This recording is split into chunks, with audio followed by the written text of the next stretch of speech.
మనం ఇప్పుడే హరిహర వీరమలు చూసాం. సినిమా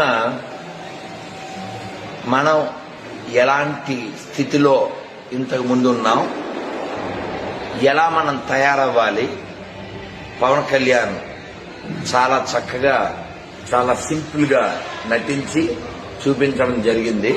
మనం చెయ్యము, చేసేవాడిని చెడగొట్టాం, అటువంటి వాటిలో మన వాళ్ళు అడిగి ఉంటారు. మనం వచ్చే తరం ఎలా తయారైతే, ఇప్పుడున్న తరం ఎలా తయారైతే వచ్చే వాళ్ళని ఎలా రక్షించుకోవచ్చు, ఆ విషయంలో మనం హరిహర వీరమల్లు అంటే నిర్మాతలు పైన చెప్పారు ఇదంతా కల్పితం, మీ నిర్మాత ఉద్దేశాలు ఏమి లేవు అది ఇది అని. కానీ వాస్తవంగా ఔరంగజేబు అనేవాడు చరిత్రలో ఉన్నాడు.